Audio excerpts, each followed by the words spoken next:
안녕하세요. 저는 중앙대학교 이승주입니다.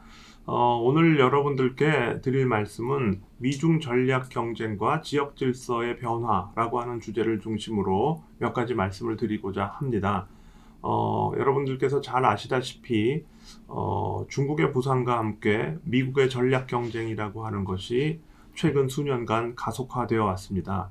그런 것들이 지역 차원에서 어떤 질서의 변화를 초래하는지에 대해서 중점적으로 오늘 말씀을 드리고자 합니다. 네, 그러면 먼저 미중 전략 경쟁이 어떠한 형태로 변해왔는지에 대해서 말씀드리고자 하는데요. 미중 전략 경쟁은 당연히 경쟁이기 때문에 그 경쟁의 다이내믹스라고 하는 것이 있을 수밖에 없겠고요. 그런데 많은 분들께서 주목하시다시피 그 전략 경쟁이라고 하는 것이 이슈를 중심으로 보자면 무역이라고 하는, 그러니까 무역 정쟁의 형태로 발발했다라고 말씀드릴 수 있을 것 같습니다. 그런데 무역에서 시작된 전략 경쟁이라고 하는 것이 점점 전선을 확대하면서 기술 분야로 확산되는 현상들이 나타났고요. 또 기술을 넘어서 첨단 산업 분야의 미래 경쟁력의 선제적 확보를 위한 경쟁으로 전환되는 이런 현상들도 나타나고 있고요. 또 기술의 문제라고 하는 것은 불가피하게 경제와 안보를 연계하는 이런 현상들을 촉진하게 되는데요. 그러한 면에서 보면 미중 전략 경쟁이 안보 분야의 경쟁으로 전환되는 이런 모습을 보이고 있다라고 말씀드릴 수 있을 것 같고요. 그런 면에서 미중 전략 경쟁이라고 하는 것은 굉장히 동태적인 변화를 겪어왔다라고 하는 말씀 드릴 수 있겠습니다. 그리고 최근에 나타난 그 미중 사이의 기술 경쟁의 양상을 보더라도요. 주로 미국의 트럼프 행정부가 시진핑 정부를 대상으로 공세적인 정책을 취하고, 그리고 화웨이나 GTE 같은 특정 기업에 대한 견제 또는 제재를 하는 방식으로 전개되어 왔었는데요. 그런 것들이 최근에 보면 제재를 하는 기업의 수가 확대되고 또 제재의 수위도 높아지고 하는 이런 변화들이 나타나고 있는 것을 아실 수 있을 것 같습니다. 그런 것들은 기본적으로 중국에 대한 접근 방식 또는 중국과의 협상 방식이라고 하는 측면에서 우리가 한 가지 주목할 것이 있는데요. 그것은 뭐냐면 트럼프 행정부가 주로 중국을 다루는 데 있어서 다른 방식보다는 주로 양자주의라고 하는 방식을 선호해왔다라고 하는 말씀을 드릴 수 있을 것 같습니다. 이런 양자주의라고 하는 것은 물론 미국 대 중국이라고 하는 1대1 구도를 띠게 되는 것인데요. 트럼프 행정부가 비교적 최근까지 이런 양자주의적 접근을 우선 추구했던 이유는 물론 트럼프 행정부가 그 이전 정부였던 오바마 행정부의 대중국 정책에 대한 비판적 검토에서 출발한 것이라고 말씀드릴 수 있을 것 같습니다.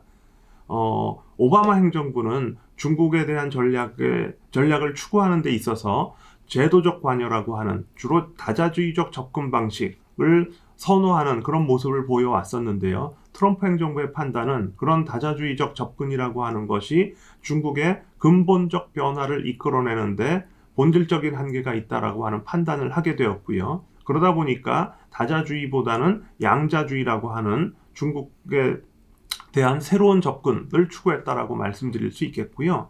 또 하나는 이 양자주의를 채택하게 된 원인이 협상 결과에 대한 그 초점이라고 하는 관점에서도 말씀드릴 수 있겠는데요. 양자주의를 트럼프 행정부가 선호하게 된 이유는 협상 결과를 빠른 시간 내에 가시화하려고 하는 그런 목표도 함께 내재되어 있다라고 말씀드릴 수 있을 것 같습니다. 그것은 무슨 말씀이냐라고 한다면 트럼프 행정부가 중국을 다루는 방식을 보면 미중 경제 관계에 있어서 소위 말하는 비대칭적 상호 의존이라고 하는 것을 활용해서 중국으로부터 양보를 이끌어내는 이런 협상 전략을 주로 추구해 왔는데요. 이런 전략을 추구하는 데는 다자주의보다는 양자주의라고 하는 것이 더 효과적이다라고 하는 어떤 협상 전술 면에서의 전략적 판단이 있었다라고 말씀드릴 수 있을 것 같습니다. 그런 면에서 보면 트럼프 행정부가 중국을 다루는 데 있어서 양자적으로 접근하는 데 있어서 일정한 성과가 있었던 것도 사실이다라고 하는 말씀을 드릴 수 있을 것 같고요. 그것은 지난 2020년 1월에 미중 사이에 소위 말하는 1단계 합의를 도출한 데서도 일정한 우리 시사점을 얻을 수 있을 것 같습니다. 1단계 합의의 주요 내용은 미국이 중국으로부터 미국산 수출품에 대한 확대, 그러니까 수입 확대에 대한 합의를 얻어낸 것인데요. 특히 여기서 주목할 것 중에 하나는 미국이 중국으로부터 수입 확대에 있어서의 어떤 수치적 목표, 영어로는 numerical target이라고 하는데요. 그 수치적 목표라고 하는 합의를 이끌어냈다는데 상당한 의미가 있다라고 하는 말씀을 드릴 수 있을 것 같고요. 이것은 트럼프 행정부의 협상 전략이라고 하는 차원에서는 상당히 성공적인 결과다라고 하는 말씀을 드릴 수 있을 것 같습니다. 그럼에도 불구하고 트럼프 행정부의 양자적인 접근 방식이라고 하는 것이 갖는 한계 역시 뚜렷하다라고 하는 말씀 드릴 수 있겠는데요. 그 중에 하나는 무엇이냐면 트럼프 행정부가 중국과 협상을 하는 데 있어서 사실 상당한 그 양보를 이끌어내고 또 중국으로부터의 어떤 타협적 태도를 이끌어낸 측면이 있는 건 사실이나 중국의 본질적 변화라고 하는 어떤 그 미국의 대중 정책의 목표의 달성이라고 하는 측면에서 어떠한 성과가 있었느냐에 대해서는 미국 내부에서도 비판적 평가가 있다라고 하는 말씀을 드릴 수 있을 것 같고요. 그런 차원에서 보면 미국이 중국과의 관계에 있어서 또는 중국과의 협상을 전개하는 데 있어서 작은 전투에서는 승리를 거두었을지 모르나 진정한 의미의 어떤 전쟁이라고 하는 데 있어서 과연 승리했느냐에 대해서는 조금 다른 평가가 가능하다라고 하는 분석도 나오고 있는 실정입니다. 그런 면에서 우리가 전투와 전쟁이라고 하는 것을 분리한다라고 한다면 트럼프 행정부는 비록 전투에서는 승리했을지 모르나 전쟁에서는 원래 목표로 했던 결과를 달성하지 못했다는 면에서는 아직 양자적 접근의 한계를 드러내고 있다라고 하는 말씀을 드릴 수 있을 것 같고요. 또 하나는 이런 중국의 근본적 변화를 이끌어내기 위해서 양자적 접근이 갖는 한계가 있을 수밖에 없는데요. 그것은 뭐냐면 결국 중국의 변화를 이끌어내는 데 있어서는 그 효과성이라고 하는 측면에서는 국제협력을 수반해야 한다라고 하는 것이고요. 그 국제협력을 확대하는 데 있어서 다른 국가들의 협력과 협조를 얻어내야 된다라고 하는 것인데요. 트럼프 행정부가 중국에 대한 양자적 접근을 우선하고 그리고 동맹국과 우방국들에 대해서도 소위 말하는 거래 관계에 기반한 협력이라고 하는 것을 일방적으로 요구하는 그런 행태를 보이면서 대중 전선을 유지하고 확대해 나가는데 국제협력을 이끌어내는 데 있어서 상당한 한계를 보였다라고 하는 말씀을 드릴 수 있을 것 같고요. 그런 면에서 양자적 접근에 양면성이 있다라고 하는 말씀을 드릴 수 있겠습니다. 그래서 한편으로 보면 일정한 성과가 있었던 것은 사실이나 다른 한편에서 보면 중국의 변화, 또 중국의 변화를 이끌어내기 위한 국제적인 협력의 확대라고 하는 면에서는 이런 양자적 접근의 한계 또한 분명하다라고 하는 말씀 드릴 수 있겠고요. 그런 면에서 최근에 미국이 지역 전략을 강조하게 된 것은 바로 이러한 양자적 접근의 한계를 보완하는 방안으로서 지역 전략을 보다 구체화하게 되었다라고 하는 말씀을 드릴 수 있겠고요. 잘 아시다시피 미국의 지역 전략의 핵심 가운데 하나는 인도태평양 전략이라고 하는 것이고요. 인도태평양 전략은 방금 말씀드렸던 기존의 양자적 접근의 한계를 보완하는 측면이 있고 그것을 발전적으로 재구성하는 측면이 있다라고 하는 말씀을 드릴 수 있겠고요. 물론 인도태평양 전략의 구성 방식에 있어서도 초기에는 트럼프 행정부가 선호하는 양자적 접근이라고 하는 그런 특징이 드러나기도 했다라고 하는 것입니다. 무슨 말씀이냐면 인도태평양 전략을 추진하는 데 있어서 거기에 참여하는 국가들, 대표적으로 일본, 호주, 인도 이런 국가들이 될 텐데요. 그들과의 양자적 관계를 우선하는 경향을 보였다라고 하는 것이고요. 다만 지금 말씀드렸다시피 이런 양자적 접근의 한계를 인식하기 시작했기 때문에 미국이 인도태평양 전략을 추진하는 데 있어서도 동맹국가 우방국들에 대한 양자적 접근뿐만 아니라 이 지역 전략의 네트워크화를 추진하는 이런 변화를 보이고 있다라고 하는 것이고요. 거기에 일정한 성과를 달성하는 이런 모습이 나타나고 있다라고 하는 말씀을 드릴 수 있을 것 같습니다. 물론 이제 인도태평양 전략이 보다 발전하기 위해서 남아있는 과제도 만만치 않은데요. 그것은 이런 네트워크적 접근에 기반한 다자화와 제도화라고 하는 것인데요. 그것은 동맹국들과 우방국들 사이의 협력을 이끌어내는 데 있어서 1대1 협력적 방식이 아니라 다자화된 방식의 협력을 구축하는 것이 대단히 중요하다라고 하는 그런 판단이 작용하는 것이고요. 다자화된 협력이라고 하는 것도 보다 제도화하는 것이 좋겠다라고 하는 그런 지역 전략의 우선순위의 재구성이라고 하는 것들이 나타나고 있다라고 하는 말씀 드릴 수 있겠고요. 이와 관련해서 미국의 인도태평양 전략의 변화 그리고 발전적인 재구성이라고 하는 면에서 코로나19에 대한 대응을 둘러싼 주요국들의 대응이라고 하는 것들이 일정한 변화 또는 영향을 미쳤다라고 말씀을 드릴 수 있겠는데요. 잘 알려져 있다시피 코로나19의 세계적 확산을 계기로 해서 중국 경계론이라고 하는 것이 유럽이나 아시아 국가들을 중심으로 확대되기 시작했다라고 하는 말씀을 드릴 수 있겠고요. 그것이 아주 직접적으로는 코로나19의 기원론과 관련해서 누구의 책임이냐라고 하는 문제가 발생되기도 하였었고요.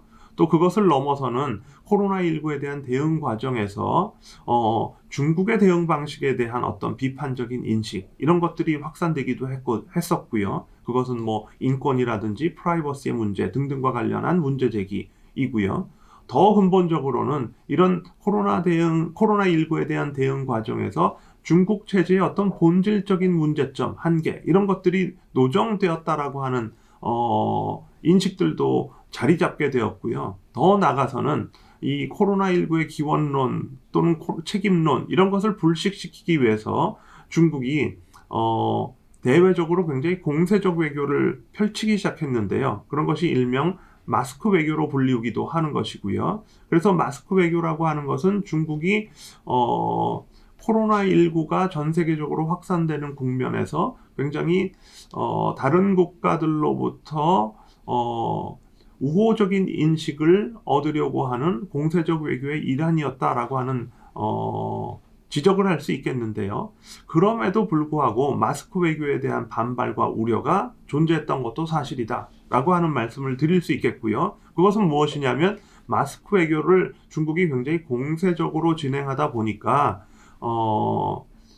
유럽의 일부 국가들을 중심으로 중국이 마스크 외교라고 하는 어떤 인도적 차원의 외교를 추진하는 데 있어서도 중국 자신의 지정학적 이익이라든지 전략적 목표를 이런 인도주의적 외교에 투영하는 경향이 있다라고 하는 그런 우려와 반발을 자아내게 되었다라고 하는 것이고요. 그런 면에서 마스크 외교에도 또 양면성이 있다라고 하는 말씀을 드릴 수 있겠고요. 이런 것들이 통틀어져서 중국 경계론이 확산되는 그런 결과로 나타났다라고 하는 것이고요.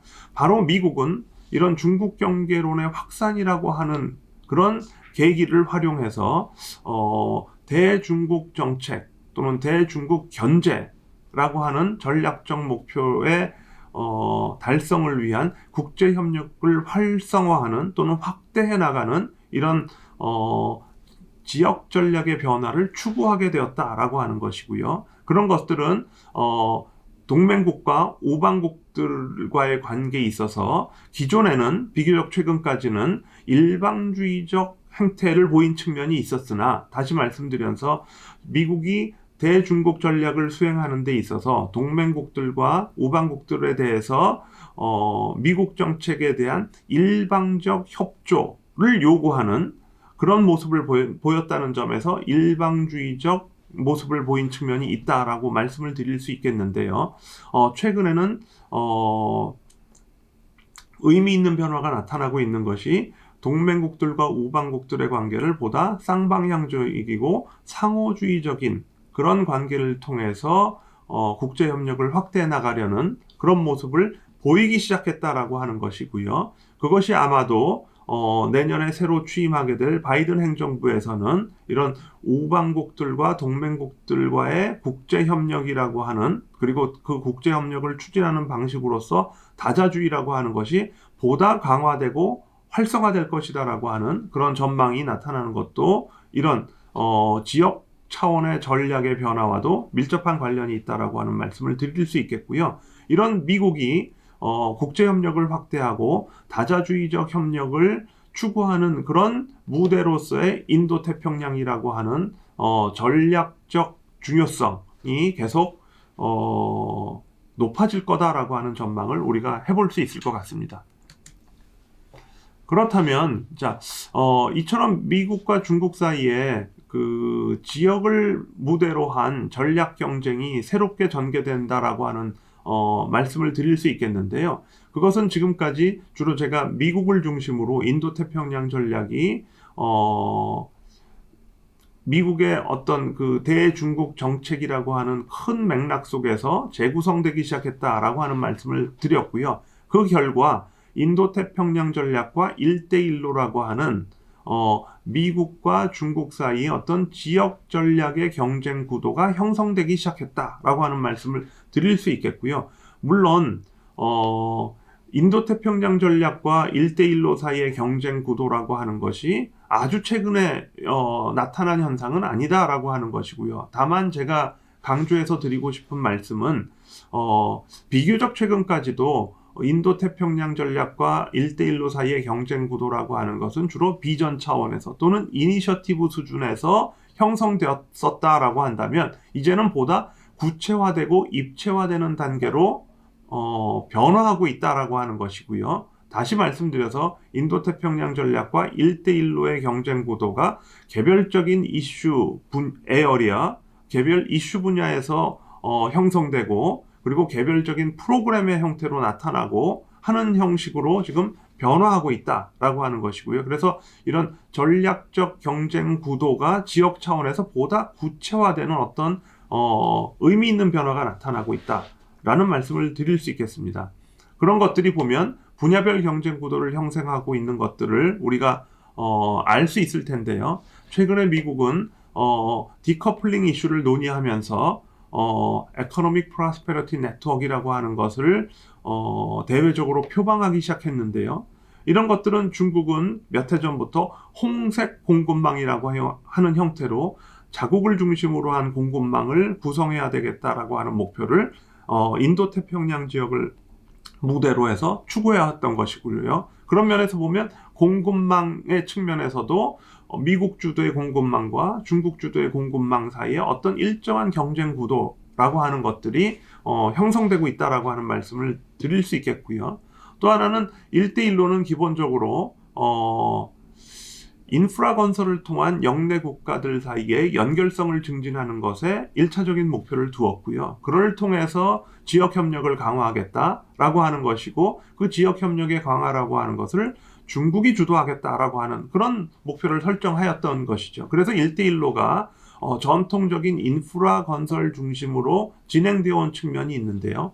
이에 대항해서 미국을 중심으로 하는 일본 등등의 국가들은 블루단 네트워크 또는 하이 퀄리티 인프라스트럭처 이니셔티브라고 하는 것들을 내세우면서 1대1로의 어떤 인프라 건설 중심의 프로젝트와 또 경쟁 구도를 형성하는 이런 모습을 보이고 있다라고 하는 것이고요. 여기에 경쟁 구도의 구체성을 더해가고 있다라고 하는 말씀을 드리는 것입니다. 그리고 안보 체제 면에서도 미국을 중심으로 한 4개국 간의 협력, 그러니까 미국, 일본, 호주, 인도 사이의 안보 협력을 구체화하는 이런 쿼드라고 하는 그 협의체의 움직임이 보다 가시화되고 다시 구체화되고 있다라고 하는 것이고요. 이것은 중국이 인도태평양 지역에서 다자안보 체제를 주창하는 것과 대비되고 있는 측면이 있다라고 하는 말씀을 드릴 수 있겠고요. 또 그런 이렇게 대칭적인 형태로 미국과 중국 사이에 지역 전략을 기반으로 경쟁적인 구도를 띄고 있는 것은 또 그 밖에도 여러 분야에서 나타나고 있다라고 하는 것이고요. 뭐 예를 들어서 우리가 첨단 산업 분야를 중심으로 말씀드리자면은 미국이 클린 네트워크 이니셔티브를 주창하는가 하면 중국은 1대1로의 한 구성 요소로서 디지털 실크로드를 표방하고 또 의욕적으로 추진하고 있고요.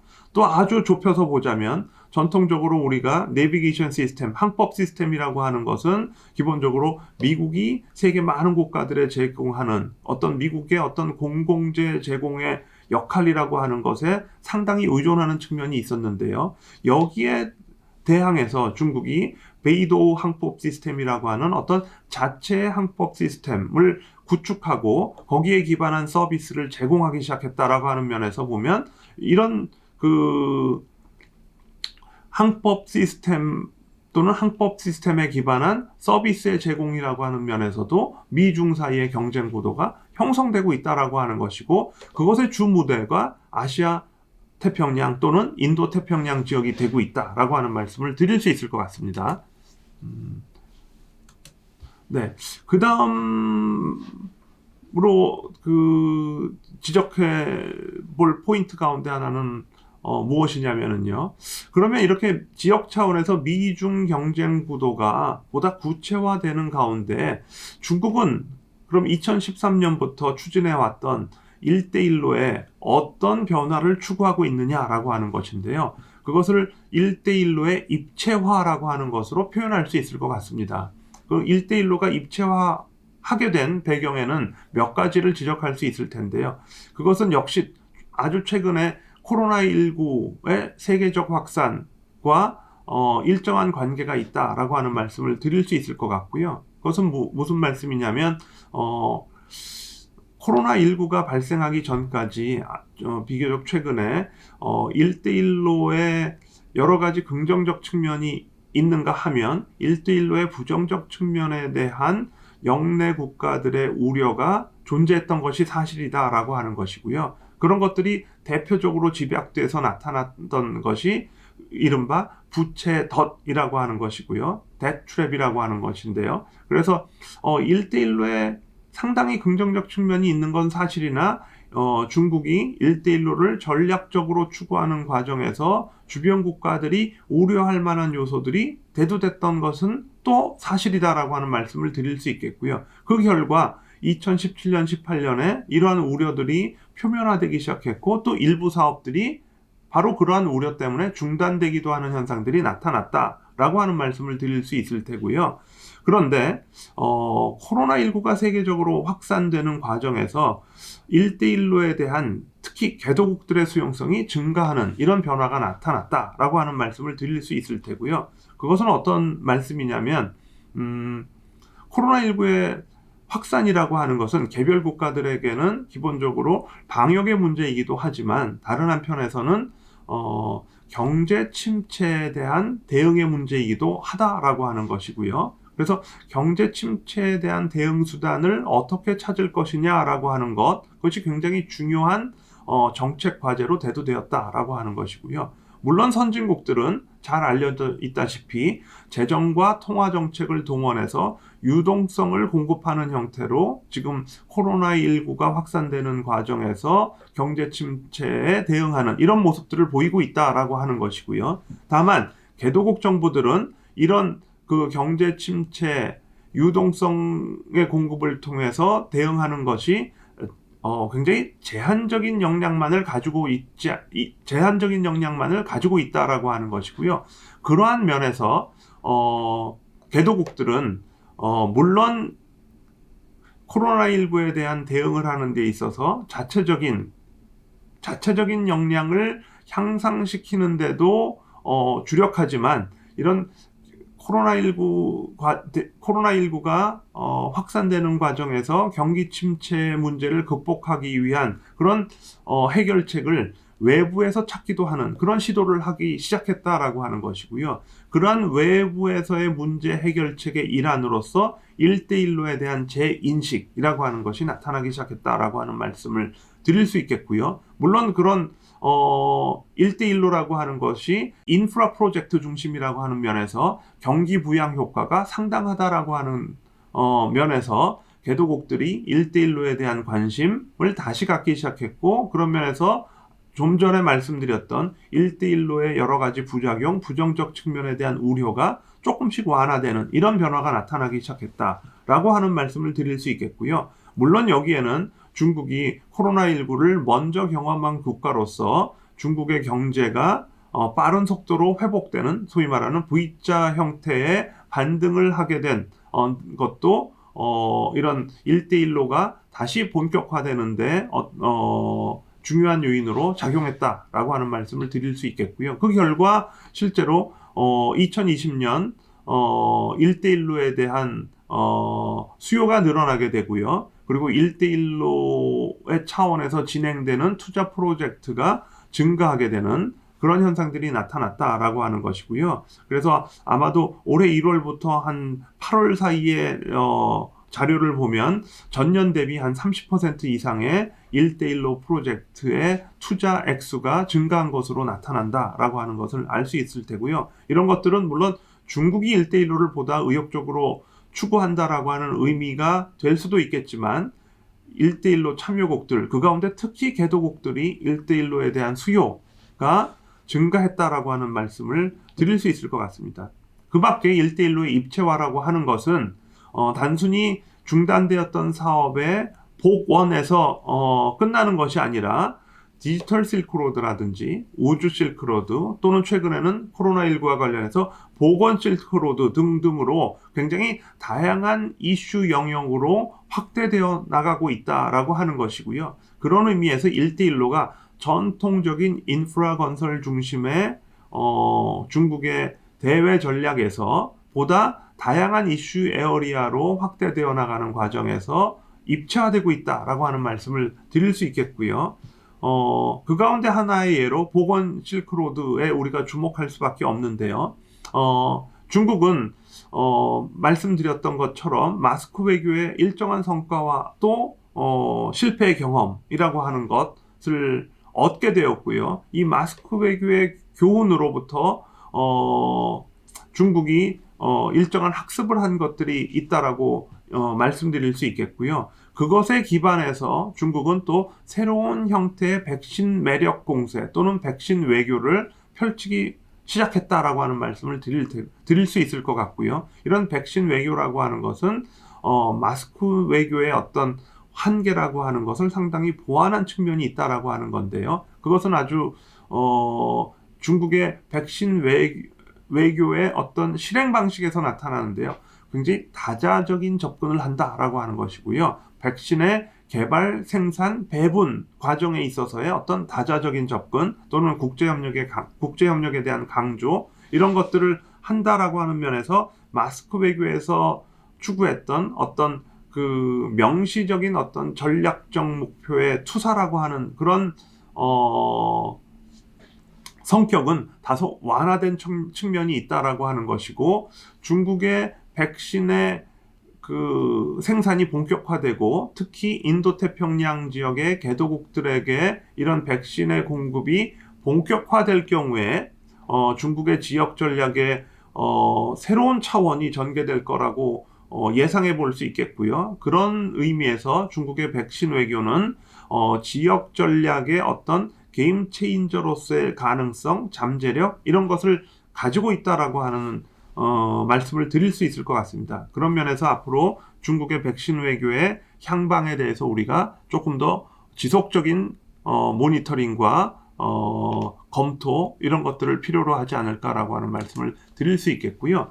지금까지 미국과 중국이 인도태평양 전략 또는 1대1로라고 하는 지역 전략을 기반으로 어떻게 경쟁해 왔는지 그러면서 이 지역 차원의 어떤 변화가 초래되고 있는지에 대해서 주로 말씀을 드렸는데요. 이런 미중의 전략 경쟁이 지역 차원에서 전개되는 가운데 한국은 어떻게 대응해야 될까라고 하는 데 대해서 몇 마디 말씀을 드리고 오늘 강의를 마치도록 하겠습니다. 첫 번째는 한국이 이런 미중의 지역 전략의 경쟁이라고 하는 어떤 그 구조적인 변화 속에서 양자 전략과 지역 전략을 유기적으로 결합하는 이런 전략적 연계라고 하는 것을 시도할 필요가 있겠다라고 하는 말씀을 드릴 수 있겠고요. 무슨 말씀이냐면은 사실 지역 차원에서 미중 지역 경쟁이 강화되면 강화될수록 사실은 한국을 비롯한 영내 국가들에게는 미중 사이의 선택이라고 하는 문제 또는 전략적 딜레마에 부딪힐 수밖에 없게 된다라고 하는 것이고요. 그것은 한국뿐만 아니라 영내의 많은 국가들이 안고 있는 전략적 딜레마다라고 하는 말씀을 드릴 수 있겠습니다. 그런데 이런 미중 사이의 선택이라고 하는 전략적 딜레마에 대응하는 데 있어서 이 문제를 양자 차원의 문제로 대응하는 데는 근본적으로 한계가 있을 수밖에 없다. 다시 말씀드려서 미중 사이의 선택이라고 하는 문제를 관리하는 데 있어서 한미 외교, 한중 외교로 대응하는 데에는 상당한 리스크가 수반될 수밖에 없다라고 하는 것이고요. 물론 한미 관계와 한중 관계를 잘 관리하는 것은 매우 중요하다라고 하는 것은 누구나 인정하는 것일 테고요. 다만 선택의 전략적 딜레마라고 하는 이 문제를 해결하는 데 있어서 단순히 한미 관계와 한중 관계를 양자적으로 관리하는 것의 한계, 또 그에 따른 위험성, 이런 것들을 우리가 체계적으로 컨트롤 해가는 이런 그 접근 방식이 필요하다라고 하는 말씀을 드릴 수 있겠고요. 그것은 양자 전략에만 의존할 것이 아니라, 다시 말씀드려서 한미 관계와 한중 관계에만 의존할 것이 아니라 한국이 지역 전략을 표방하고 그 지역 전략의 틀 속에서 미중 사이의 선택의 문제라고 하는데 대응해 나가는 것이 필요하다라고 하는 말씀을 드릴 수 있겠고요. 그런 것들은 우리가 미중 사이의 선택에 따른 어떤 전략적 리스크를 완화시키는 효과도 기대할 수 있겠다라고 하는 말씀을 드릴 수 있을 것 같습니다.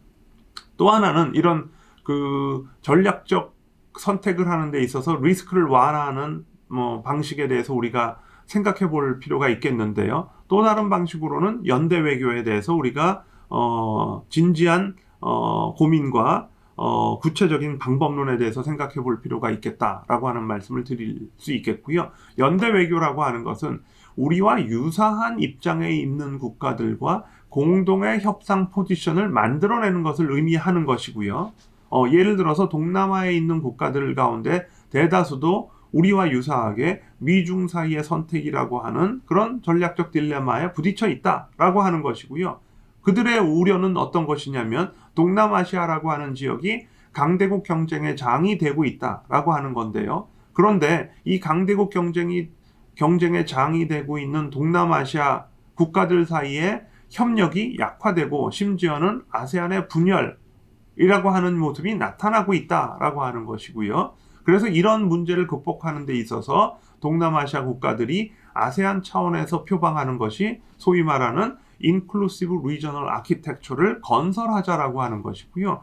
이런 동남아시아 국가들의 관심이라고 하는 것에 대해서 우리가 쌍방향적인 협력의 가능성을 모색해 볼 필요가 있다라고 하는 것이고요. 그래서 연대를 위한 접점을 찾아 나가는 노력이 상당히 필요하다라고 하는 것이고요. 그럴 접점을 기반으로 해서 이런 다른 국가들과의 연대를 우리가 성공적으로 이루어냈을 경우에 미중 사이의 선택이라고 하는데 따르는 어떤 리스크를 완화할 수 있는 그런 효과가 기대된다라고 하는 말씀을 드릴 수 있을 것 같고요. 또 하나는 우리가 그 한미 협력과 관련해서 최근에 인도태평양 전략과 신남방 정책을 연계하기로 했다라고 하는 기본적인 합의를 이루었는데요. 이것도 조금 더 구체화하는, 다시 말해서 신남방 정책과 인도태평양 전략 사이에 접점을 좀 확대해 나가는 이런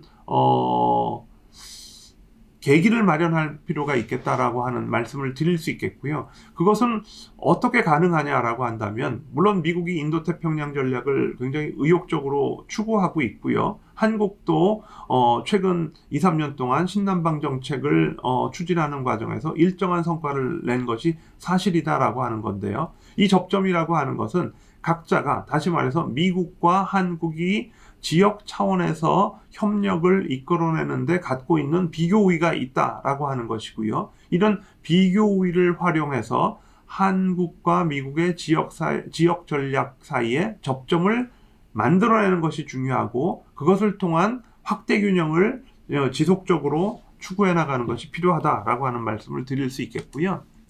또 하나 드릴 수 있는 말씀은 디커플링과 관련된 문제인데요. 최근에 미중 전략 경쟁이 가속화되면서 디커플링에 대한 여러 가지 논의들이 나오고 있습니다. 이것도 궁극적으로는 미중 사이의 어떤 전략적 선택의 문제로 환원될 수 있는 그런 가능성이 없지 않다라고 하는 것이고요. 그에 따라서 한국이 여기에 대한 체계적인 대응 전략을 필요로 한다라고 하는 말씀을 드릴 수 있겠는데요.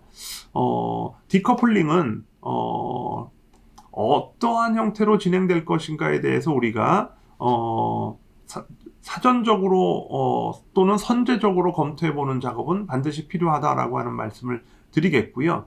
다만 완전한 디커플링이라고 하는 것은 사실은 바람직하지도 않고 가능하지도 않다라고 하는 것이 일반적인 평가라고 말씀드릴 수 있을 것 같습니다. 그래서 이 디커플링은 정도의 문제 또는 방식의 문제라고 하는 말씀을 드릴 수 있을 것 같고요. 그에 따라서 한국도 어떠한 방식으로 디커플링 문제에 대응할 것인가, 여기에 대한 국가 차원의 전략적 대응이 필요하다라고 하는 것이고요. 그래서 그런 차원에서 보면 한국은 디커플링 문제를 탈중국의 문제로 접근할 필요가 없다라고 하는 것이고요. 흔히 디커플링이라고 하는 것은 공급사슬의 분리, 이거 공급사슬의 분리를 주로 탈중국이라고 하는 형태로 설명하는 그런 입장들이 있는데요. 한국은 그런 입장에 동조할 필요는 없을 것이고요. 한국의 입장이라고 하는 것은 디커플링의 필요성이라고 하는 것은 탈중국이 아니라 밸류체인 또는 공급사슬의 다변화라고 하는 차원에서 우리가 접근해야 될 필요가 있겠다라고 하는 것이고요. 공급사슬의 다변화라고 하는 그런 차원에서 공급사슬의 재편이 필요한 것이고요. 그런 공급사슬의 재편이라고 하는 것은 엄밀한 의미의 디커플링하고는 조금 구분되어져야 되겠다라고 하는 그런 국가 차원의 입장을 좀 가질 필요가 있겠다라고 하는 것이고, 물론 개별 기업 차원에서는 그죠? 주어진 상황에 따라서 아주 구체적인 선택을 해나갈 수 있는 선택의 폭을 넓혀주는 것이 정부의 역할이다라고 하는 말씀을 드릴 수 있을 것 같습니다. 그런 면에서 다변화라고 하는 차원에서 보면 탈중국 전략이 아니라 중국 플러스 알파 전략이 되어야 한다라고 하는 것이고, 이렇게 했을 때 조금 전에 말씀드렸던 미중 사이의 전략적 선택에 따른 리스크를 완화할 수 있는 그런 국가 차원의 전략적 대응이 가능해지지 않을까라고 우리가 조심스럽게 전망해 볼 수 있을 테고요. 또 하나는 우리가 미중 사이의 전략 경쟁이 가속화되는 가운데 아직 비어있는 공백들이 있는데요. 그 가운데 하나가 초국적 협력이다라고 하는 것이고요. 특히 초국적 협력의 중요성은 코로나19가 전 세계적으로 확산되는 과정에서 다시 한번 부각되었다라고 하는 말씀을 드릴 수 있을 테고요. 이 초국적 협력이라고 하는 것은 전통적으로 정부 중심의 협력을 해온 국제협력과 구분된다라고 말씀드릴 수 있겠고요. 초국적 협력에는 정부뿐만 아니라 비정부 기구, 다국적 기업들, 시민사회 등등의 다양한 행위자들이 참여하는 그런 협력을 말씀드리는 것이고요. 이런 협력이 이루어질 때 비로소 코로나19와 같은 이런 초국적 이슈에 대한 효과적인 대응이 가능하다라고 하는 것이고요. 한국은 코로나19에 대한 대응을 상당히 효과적으로 한 그런 경험을 살려서 이런 초국적 협력의 틀을 만들어내는 것을 선도할 필요가 있겠다라고 하는 것이고요. 그것의 1차적인 모델을 인도태평양 지역 또는 아시아태평양 지역으로 상정할 필요가 있겠다라고 하는 것이죠. 그래서 그것을 기반으로 초국적 협력의 일정한 성과를 만들어내고요. 이것을 더 넓혀서 글로벌한 차원의, 지구적 차원의 초국적 협력의 어떤 그 새로운 모델로서 만들어 나가는 것이 이런 미중 전략 경쟁이 강화되는 그런 과정에서 한국이 준경국으로서 어떤 준경국 외교의 입지를 확보하고 더 향상시켜 나갈 수 있는 그런 새로운 가능성을 발견할 수 있다는 면에서 이 초국적 협력의 중요성이라고 하는 것들을 다시 한번 인식할 필요가 있겠다라고 하는 말씀을 드릴 수 있겠습니다. 이상으로 오늘 미중 전략 경쟁이 진행되어 온 과정에서 지역 차원에서 미중 두 국가가 지역 차원의 경쟁을 어떻게 쌍방향적으로 상호작용하는 가운데 변화시켜오고 업그레이드 시켜왔는지 말씀드렸고요. 이러한 국면 속에서 한국이 어떻게 대응해야 될지에 대해서 간략히 말씀드렸습니다. 오늘 말씀 마치도록 하겠습니다. 감사합니다.